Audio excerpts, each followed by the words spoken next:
আমি একেবারে ক্ষীণ দুর্বল ছিলাম, এত অভাবী ছিলাম, পেট পরে খাওয়ার কোনো খাদ্য ছিল না, দিন রাতে মাত্র এক বেলা কোন রকম খেয়ে বেঁচেছিলাম।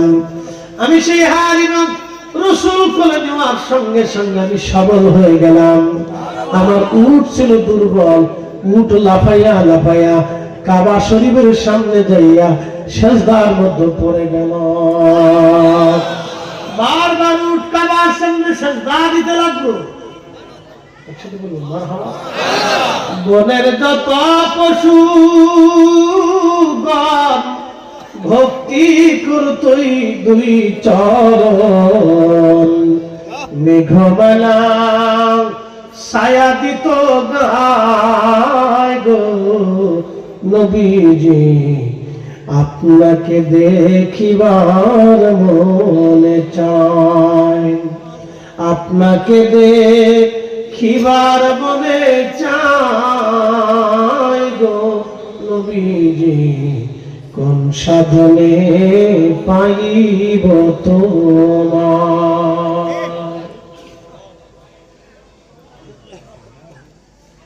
এক নম্বর কামালিয়াত জামালিয়াত মানে সৌন্দর্য, নবীর চাইতে সুন্দর আর কেউ ছিল না, ঠিক কিনা? সৌন্দর্য হালিমা পাগল। দুই নম্বর কামালিয়াত। দুই নম্বর কি? কামালিয়াত। উনি যে নবী, তার মুজিজা আল্লাহ দিয়ে দিল। উনি নবী, তার মুজিজা আল্লাহ দিয়ে দিল। মুজিজা মুজিজা। উট দৌড়িয়া দৌড়ে কাবার সামনে সিজদায় বারবার পড়ে যেতে লাগলো। হালিমা বলে, আমার স্বামী রাত্রিবেলা উট দহন করার জন্য পাতিল নিয়ে গেছে। সারা উটের ছিল দুর্বল, দুধ পাতিল ভর্তি করে দুধ দহন করে স্বামী নিয়ে এসে বলল, হালিমা রে, আমি এই সন্তান ছাড়া কখনো ফিরে যাব না, পয়সা দিক বা না দিক হালিমা, এই সন্তান বিহীন আমরা তায়েফে ফিরে যাব না। আমি হালিমা স্বামীকে বলি, স্বামী আমি পণ করেছি, টাকা দিক বা না দিক, এই বাচ্চার খরচা দিক বা না দিক, আমি সন্তান মুহাম্মদকে ছেড়ে আমি কখনো তায়েফে ফিরে যাব না, আমি কে নিয়ে যাব, কারণ এই বাচ্চা বড় বরকতওয়ালা শানওয়ালা। একসাথে বলে দেবে কি আল্লাহু আকবার। দালাইলুন নবুওয়াত, নবুওয়াতের দলিল, নবুওয়াতের দলিল। হালিমা বললেন, উঠে দুধ আসলো, আমার গাধা দুর্বল ছিল, সবল হয়ে গেল। আমি আমার শিশু নবীকে নিয়ে কোলের মধ্যে নিয়ে আমি রওনা হয়ে যাব। এমন সময় হযরত আমেনা আমার কাছে আসলেন। আমেনা এসে বলতেছে, হালিমা তুমি আমার সন্তানটাকে নিয়ে যাচ্ছ, হালিমা তুমি জানো না আমার বেটার শান কত? হালিমা রে, তুমি জানো না আমার বেটার শান কত সুন্দর? আমি যখন তাকে গর্ভে ধারণ করেছি তখন অন্য মায়েদের মতো ভারিত্ব, ওজনত্ব, ব্যথা, বেদনা, যন্ত্রণা কিচ্ছুই ছিল না। আমি জানতামই না আমার পেটে কোনো সন্তান আছে। হালিমা কে জানি স্বপ্নে এসে বলে নাই তো, আমেনা তুমি বড় ভাগ্যবতী, তোমার ধরে আখির নবী বিশ্বব্যাপী তার শান ছড়িয়ে যাবে, বিশ্বব্যাপী সে সম্মানিত হবে, মহা ইজ্জতওয়ালা হবে। হালিমা তুমি জানো না আমার বেটা কিন্তু নবী হবে। সুবহানাল্লাহ বলবেন, আমার বেটা জোরে বলে নবীজির আম্মা কাফের আছে? কত বড় গর্ধ আর গাধা আর বেঈমান নাফরমান কুত্তা সেই তো নিকৃষ্ট। রাসূলের আব্বা কাফের বলতেছে।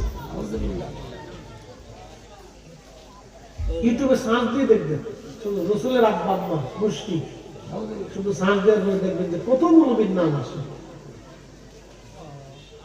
তাদের ওয়াজে দেখবেন বসে বসে বলতেছে।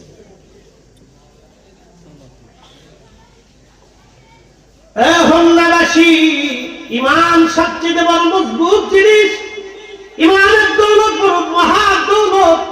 এই ইমান নিয়ে কবরে যেতে হবে। একবার যদি রাসূলের সাথে বেয়াদবি হয়ে যায় তো জিন্দেগি বরবাদ হবে, জিন্দেগি বরবাদ হবে। কথা ঠিক কিনা? আল্লাহ নবী হিজরত করে মক্কার দিকে রওনা করতেছিলেন। আবু বকর সিদ্দিককে নিয়ে রওনা হলেন। জাবাল সৌরের পাশে একটা পাহাড় আছে, জাবাল সাবির। এই জাবাল সাবিরে যাওয়ার পরে জাবাল সাবির নবীকে সালাম দিল। সালাম দেয়া বলতো, হুজুর আমার মধ্যে কোনো গুহা নাই গো নবীজি, আপনাকে গুহার মধ্যে আশ্রয় দিব। হুজুর পাশের পাহাড় জাবালে সাবুরের মধ্যে গুহা আছে, আপনি সেই গুহার মধ্যে চলে যান। আল্লাহ নবী জাবালে সাউরে রওনা দিয়েছেন। সাউর নবীকে সালাম দিলেন, গুহার মধ্যে গেলেন, মাত্র সে জাল বুনিয়ে দিল। একসাথে বলবেন আল্লাহু আকবার। কবুতরের ডিম পারল। কিসের? জোরে বলেন কিসের? কবুতরের ডিম পারল। মক্কাতে যদি কোনোদিন যান তো দেখবেন হাজার হাজার লক্ষ লক্ষ কবুতর, ওই সেই কবুতরের বংশ। একটা কবুতর কেউ খাবে না, ধরবে না, শুবে না, বরং কবুতরকে খাবার খাওয়ায় আসে হাজির। একটা কবুতরকে কেউ ধরবে না, মোটেও ধরবে না। সেই কবুতরের বংশধর, যে কবুতরে হিজরতের রাতে গান সৌরে দরজার সামনে বাসা বেঁধে ডিম পেরেছে। কবুতর নবীকে ভালোবাসত। আল্লাহ তার প্রতিদান দিয়ে লক্ষ লক্ষ কবুতরের কপাল খুলে দিল। তার পরবর্তী বংশধর হেরেমের ভিতরেই থাকে। ডিম পারছে কয় কবুতর? একসাথে বলেন, ডিম পারছে কয় কবুতর? ভাগ্য খুললো কয় কবুতর? একবার 14 গোষ্ঠী। কথা কম না কেন? ঠিক কিনা? ইব্রাহিম আলাইহিস সালামের আগুনের ভিতরে ব্যাঙে ফাসাদের ঘোরাইয়া সিরিত সিরিত করে হোস পাইপ দিয়ে পেশাব করতেছে। আচ্ছা, ব্যাঙে যখন পেশাব করে তো কত মন পেশাব করে? এক কাপ? চা কাপের এক কাপ হবে? এক সিরিঞ্জ তো করতে। এতদিন ইব্রাহিম আলাইহিস সালামের আগুন কি করে নিভবে বলেন তো? আগুন তো 2 কিলোমিটার দূর থেকে তাপে কাছেই যেতে পারছে না। সে আগুন কি করে নিভবে? তো পাইপ দিয়ে পেশাব করতেছে। আল্লাহ ডাক দিতে, ব্যাং করো কি? আল্লাহ তো সবই জানে।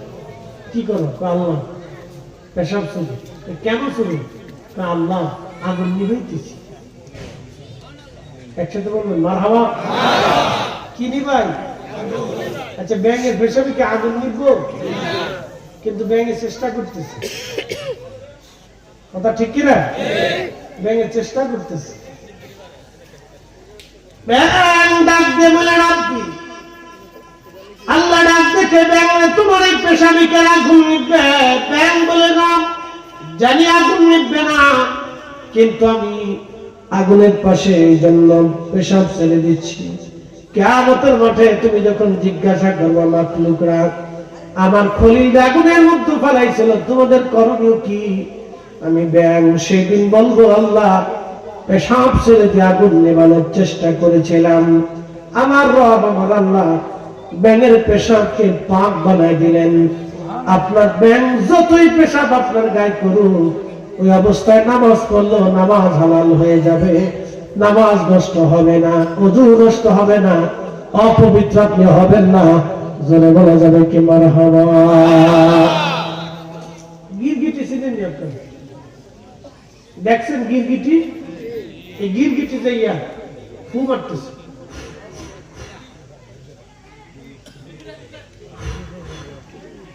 আল্লাহ ডাক দেখে, গিরগিটি করো কি?